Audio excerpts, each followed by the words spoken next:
अल्हम्दुलिल्लाहि रब्बिल आलमीन वस्सलातु वस्सलामु अला रसूलिहिल अमीन फ़अऊज़ु बिल्लाहि मिनश शैतानिर रजीम बिस्मिल्लाहिर रहमानिर रहीम इन्ना नहनु नज़्ज़लना ज़िक्र व इन्ना लहू लहाफ़िज़ून। मुअज़्ज़ज़ नाज़रीन, कुरान करीम अल्लाह तबारक व तआला का कलाम है और पूरे तवातुर के साथ हम तक पहुँचा है। उसे अल्लाह तबारक व तआला ने महफूज किया है, अपनी हिफाजत की अल्लाह तबारक व तआला ने ज़मानत दी है। आइए हम देखते हैं कि अल्लाह तबारक व तआला का ये कलाम किस तरह से जमा किया गया और किस तवातुर से हम तक ये पहुँचा है।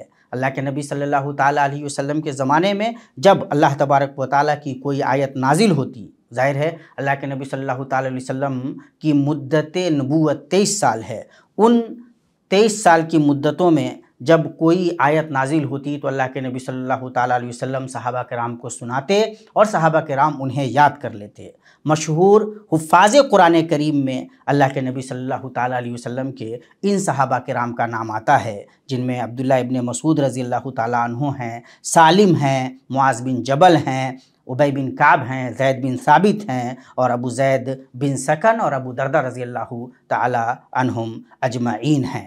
नबी सल्लल्लाहु ताला अलैहि वसल्लम के कई जलील क़द्र सहाबा कुरान करीम के लिखने के लिए भी मामूर थे। अल्लाह के नबी सल्लल्लाहु ताला अलैहि वसल्लम ने कई सहाबा किराम को इसके लिए रखा हुआ था, लगाया हुआ था। आप सल्लल्लाहु अलैहि वसल्लम पर आयतें नाजिल होती और आप सल्लल्लाहु अलैहि वसल्लम के हुक्म से सहाबा किराम उन आयतों को लिख लेते। उन लिखने वाले सहाबा किराम में हज़रत अली रज़ियल्लाहु ताला अन्हु, हज़रत मुआविया रज़ियल्लाहु ताला अन्हु, उबई बिन काब रज़ियल्लाहु ताला अन्हु और ज़ैद बिन साबित रज़ियल्लाहु ताला अन्हु का नाम नुमाया है।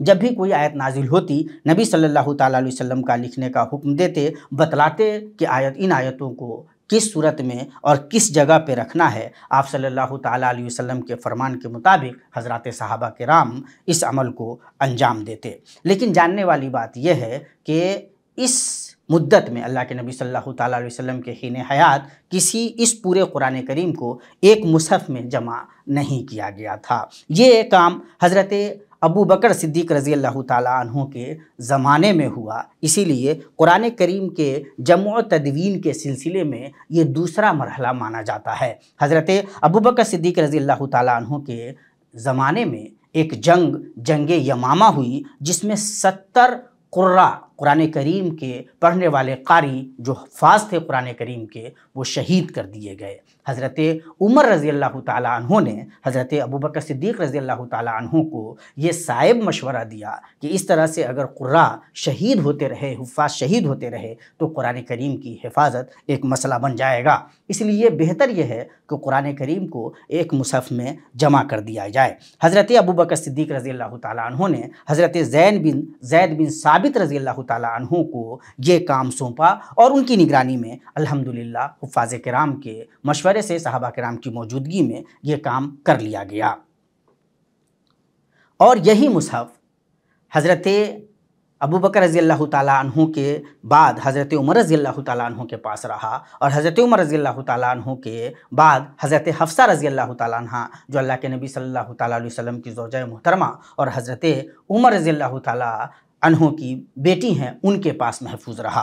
हज़रत उस्मान रज़ियल्लाहु ताला अन्हु के अहद में एक और बड़ा काम किया गया। हुआ ये कि मुख्तलिफ़ ख़ित्तों में जब इस्लामी सल्तनत फैल गई, मुसलमान पूरी दुनिया के मुख्तलिफ़ हिस्सों में फैलने लगे, तो कुरान करीम को पढ़ने के सिलसिले में लहजों को लेकर थोड़े बहुत इख्तिलाफ़ात रूनमा हुए। वैसी सूरत में ये चीज़ महसूस की गई, ये ज़रूरत महसूस की गई कि लोगों को एक मुसहफ़ पे जमा कर दिया जाए। हज़रत उस्मान रज़ियल्लाहु ताला अन्हु ने हज़रत हफ्सा रज़ियल्लाहु ताला अन्हा से वो मुसहफ़ लिया जो हज़रत अबू बकर सिद्दीक़ रज़ियल्लाहु ताला अन्हु के ज़माने में जमा किया गया था।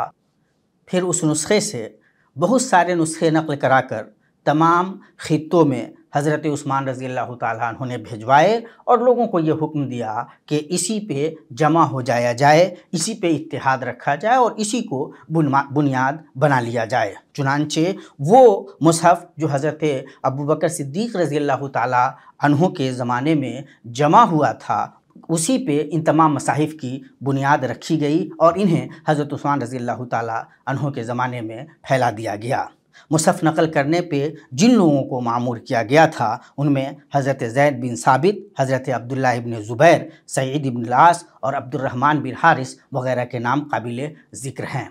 इससे ये बात बहुत अच्छी तरह समझ में आती है कि अल्लाह तबारक व तआला का ये कलाम जो हम तक पहुँचा है वो किस तवातुर से पहुँचा है और उसकी हिफाजत की जो ज़िम्मेदारी अल्लाह तबारक व तआला ने ली है वो किस तरह से यकीनी तौर पे अपने तमाम तफ़सीलात के साथ महफूज है। कोई ज़बर ज़ेर या किसी भी किस्म की कोई तहरीफ़ व तब्दीली अल्हम्दुलिल्लाह इस कुरान करीम में वारिद नहीं हुई है और न हो सकती है। अल्लाह तबारक व तआला का वादा है, इन्ना नहनु नज़्ज़लना ज़िक्रा व इन्ना लहू लहाफ़िज़ून। और अल्लाह तबारक व तआला का वो कलाम हमारे पास पूरी तरह महफूज शक्ल में अपनी तमाम खुसूसियात के साथ मौजूद है। हमारी हिरमा नसीबी ये है कि हम अल्लाह तबारक व तआला के कलाम से जिस तरह हमें अपना रिश्ता जोड़ना चाहिए उस तरह हम रिश्ता नहीं जोड़ पाते। जिस तरह इस्तिफ़ादा करना चाहिए, अपनी दुनिया मुनव्वर कर लेना चाहिए, उस तरह हम नहीं कर पा रहे। अल्लाह तबारक व तआला से दुआ है कि अल्लाह तबारक व तआला हमें ये तौफ़ीक़ अर्ज़ानी करे। अस्सलामु अलैकुम व रहमतुल्लाहि व बरकातुहू।